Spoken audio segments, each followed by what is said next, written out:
Montgomery Wayne. We start off tonight with a little bit of comedy.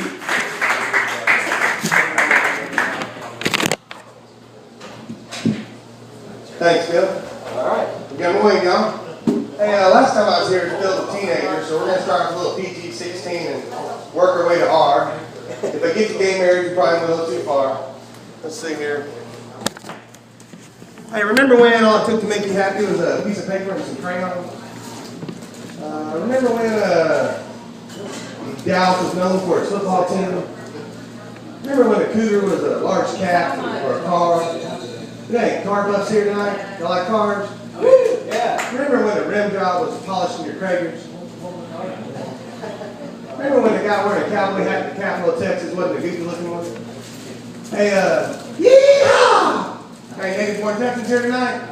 Oh yeah. I'm not. Where you born, man? Stinking either right here, man. Yeah. 7th generation Texan. Proud parent of 2 8th generation Texans. It's true, I did marry down low. I'm married to 5th generation Texan. God bless you. But all will be well when I have a litter of 9th generation. I don't know how to get along with them. I'm tripolar. Look country, think rock and roll. We're living in a hip hop world. Hey, any of y'all seen that movie Idiocracy? Yeah. Movie set 500 years in the future, talking about how stupid our civilization is going to be. I don't think that movie's accurate at all. I'm thinking more like 30 or 40 years. I mean, friends with benefits. When I was younger, a friend with benefits, some guy came to help work on your car, or had a fake ID, get you some beer. Not some girl had sex with you with no strings attached. Those are sluts. Don't get me wrong, I love sluts. I Google sluts on my smartphone. There's some famous sluts out there. Pamela Anderson? I love me some Pamela Anderson. Paris Hilton? Real skinny. There's a slut out there you wouldn't think about. Nancy Reagan. Nancy Reagan was famous for giving blowjobs in her youth. Allegedly. Guess you didn't always just say no. You know where the sluttiest women are in the world? New Zealand. New Zealand women have sex with 3 times as many partners as the rest of women's world's average. You hear quotes from New Zealand men saying things like they feel pressured and used.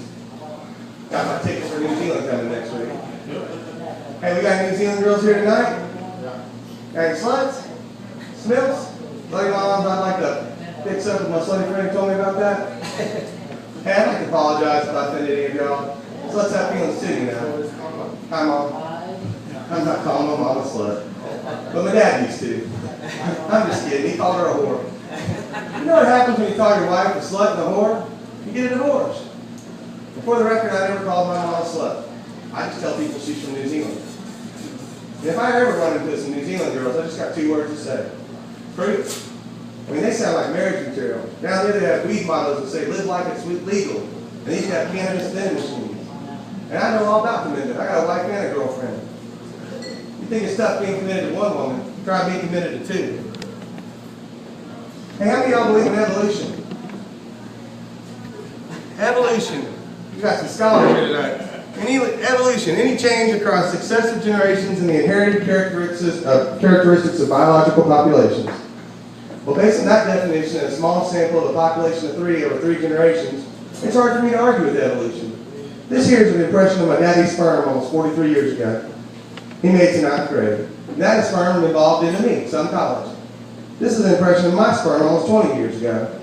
And my sperm just evolved into straight A's from the University of Texas at Austin. Hook 'em horns. What are y'all, Aggies? You know, their motto there is, what starts here changes the world. You mean you aren't going to change the world with my sperm? If that's not proof positive evolution, I don't know what is. And I wish somebody had told me about them changing the world sooner, because I wasted a lot of our world's solutions in some old socks and t-shirts. And if you ever use my sperm, they might want to change that motto to what starts here changes the world. I came up with some new ones here. What starts here used to be sperm. Changing the world, one evolved sperm at a time. We're Texans. Big balls, bigger sperm. Hey, my daughter wrote these for the 16-year-old, so y'all just got to bear with it. But did you hear about the puppy that's afraid of kittens? He's a real pussy. Did you hear about the cat that wasn't afraid of dogs? He's a real tiger. Did you hear about the brave kid that wasn't afraid of his girlfriend's dad? He really died. And speaking of scary things, I saw this thing on Facebook that scared the hell out of me. We got any Star Wars fans here tonight? Oh yeah. Yeah, so there's a poll that said, innocent enough, are you a Jedi or a Sith? We got any Jedis here tonight? Got any Siths? Well, believe it or not, that poll is 60-40 dead-eye sin. That just scared the hell out of me. You mean to tell me there's 40% of our population somewhere that's on the dark side? I'm not a lover, I'm not a fighter, I'm a lover. But if I see a bunch of guys dressed as Darth Vader and Darth Maul coming down the road screaming Allah, jihad is on. Don't mess with Star Wars. Did they even see the movie? Hey, you know something you don't hear too much about? Beer strikes. No one really messes with your beer flow too much. But I Googled on my smartphone, and there was a beer strike in 2010, Carlsberg Brewery in Denmark. And these fellas went on strike for 3 days because management made a decision without their permission. They told them they weren't allowed to drink beer anymore, only at lunch. And after 3 hard-fought strike days, they came back, management caved. They're now allowed to have 1 beer for breakfast, all they want for lunch. You know, in the Old West, they call getting drunk getting roostered. We got any roosters here tonight? Not one rooster? I see some alcohol, fellas. Hey, question. Any of y'all ever got snow roostered? You cock-a-doodle-dood your way past your house, down a steep hill, across the golf course, into the Colorado River. What, just me again? Let's keep it that way, y'all. To this day, you ask my kids what happens when you drink and drive, and they'll tell you. You get drunk, you fall asleep, you drive your truck in the river. Duh. Hey, how many of y'all are for drug testing? I am 100% for drug testing. Yeah, I got my own business, I don't know what kind of people I got working for me. So the test is, if you don't do drugs, you can't work for me. Yeah, our store motto is, we may be high, but our prices aren't. And I understand if you're on probation, but by and large, you need to show up with your attitude already adjusted. And more importantly, if I have medicinal needs need to be filled, I expect those needs to be filled in a timely manner, like now, or today, or you can't come back to work tomorrow because my medicinal needs are filled today. Now I want to get an argument with y'all about whether drugs should be legal or drugs shouldn't be legal. Let's talk about when they're legal. You get up in the morning, have a wake and bake special. It's an McSpliff with a ganja muffin and a hemp oil, cranberry, pomegranate juice smoothie. Quarter pounder has a whole new meaning when weed's legal. Now I'm loving it. All you bars got to change your name from happy hour to happiest hour. And delivery guys got to step your game up. Pizza, warm cookies, sandwiches, that's just not going to cut it when weed's legal. And all you smokers, you won't be excited outside. I'm going to have you right up front next to the stage. I go to every smoker section in town. I don't even smoke. Cigarettes. I used to say it to my doctors and be like, good for you. And now they got them hit, they're like, we shouldn't smoke that either. I'm like, come on, doc. If we were legal, I'd get for dad of the year. But as it is, I'm an outlaw comic living in hell. Did y'all see there's a poll that 94% of our fellow citizens in Central Texas are for the decriminalization of marijuana? 94%? Sounds like a mandate to me. I think we should be having weed parades up and down Congress every day. 420, 365, y'all. Expand your horizons. Amsterdam, Texas, it's a state of mind. Hey, I know one person's not for drug testing. Lance Armstrong.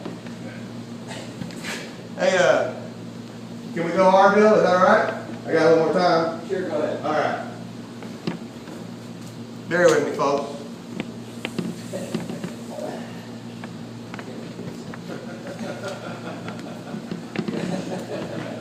Where Matlow's at? What are y'all, a bunch of narcs? I'm not looking for criminals, just a little civil disobedience. HBT in the house, y'all. The road for you public schoolers. Hey, basically the outlaw philosophy is if you're not against us, you're with us. And the narc philosophy is if you're not with us, you're against us. And I think that's a dangerous way to be. Hell, the only reason I'm an outlaw is because I smoke weed. The only reason I think weed's outlawed is because there hasn't been marijuana marketing for it. So I came up with some slogans. KFC, tastes good. KFTHC, tastes even better. Pineapple Federal Express, when you absolutely positively have to have it overnight. Pineapple Express, when you absolutely positively have to forget about it for a night. Corona finds your beach. Marijuana finds your couch. Geico, get us 15 minutes to save a bunch of money on your insurance. Rico, get us 15 seconds to not care about having insurance. Hey, famous last words on the LSD trip. This shit ain't working. Hey, I think there's going to be some famous first words from Mitt Romney, you know. I mean, I just can't let go of this Chick-fil-A thing. I just can't do it, you know. Being an outlaw, I really don't care who you fuck. But I got a son and a daughter, and I had to think about if my son or daughter chose the same-sex partner, would I love them the same? And I would. Well, I probably love my daughter a little bit more. What can I say? I love lesbians. And this whole thing sounds like a masterful marketing scheme. You need to tell me 2 chicks kissing in front of a Chick-fil-A is going to keep you from buying chicken? Hell, there could be a flock of gay guys gang banging in the parking lot, and I'll sleep there. You know what Chick-fil-A needs to watch out for? Foul bestiality. F-O-W-L, bestiality. Chicken fuckers. If I hear one baked chicken being served at Chick-fil-A, that's it. I'm going to churches. Alright, we're to gay marriage, y'all. Perfect time. Are there kids coming here or what? Yeah, this day, man. Okay. I'm not a good babysitter. Okay. How much more, Bill? A minute or so? Sure. Okay. Couple more. Alright, we'll get it. The kids coming up, just tell me to shut up. Alright, so gay marriage. Well, you know, my gay friends hate this, but I'm not really for gay marriage. But I'm not against it, so being an outlaw, I guess that makes me with it. But I'll be married 20 years, August 27th. 20 years, y'all. Woo! And, you know, one thing you learn about lifelong commitment is that those words, till death do us part, take on a whole new meaning.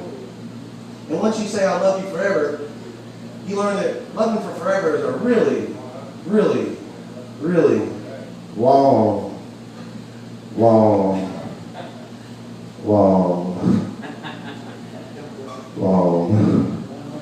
time. So be careful what you wish for, gay people. And I don't think y'all are going to get your gay rights until some of more of y'all start stepping out of the closet. Some of y'all are going to have to take one for the team. Nobody's going to take y'all serious as long as y'all are trapped in the closet. You just ask R. Kelly. Hey, anyone here ever bleached their anus with a crest white strip? Anyone? Don't laugh at me, I'm lucky. I got porn star quality bumhole on the cheap. I bet Justin Bieber, I bet that fella spends more money annually on anal bleaching than I'm making my entire lifetime. Did y'all see the FDA doing a test on lab rats? And I'm sure real soon they'll release a report saying that crest white strips are safe and effective for anal bleaching. Well, I'll personally vouch for their effectiveness, but I'll never tell anyone that they're safe. 5 shades lighter for $29.99, but it does come at a price. And you know, with all that bike riding, I got to feel that Lance Armstrong's a high-quality candidate for some economical anal bleaching. Alright, this is the first joke I ever wrote when I was like 8 years old. What do you get when you cross a midget with a prostitute?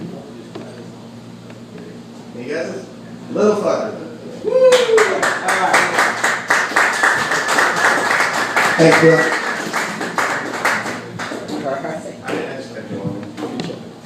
Alright, Montgomery Wayne, everybody. We're on the edge here. We're on the edge of the Nutty Brown. Alright. Get my list here. That should go. Alright, up next, no stranger to the Nutty Brown open mic stage, Andrew Copenhaver, everybody. Let's hear it for Andrew. Bring him on. He wants to entertain. And he's perfectly capable of it as well. Thanks, Paul.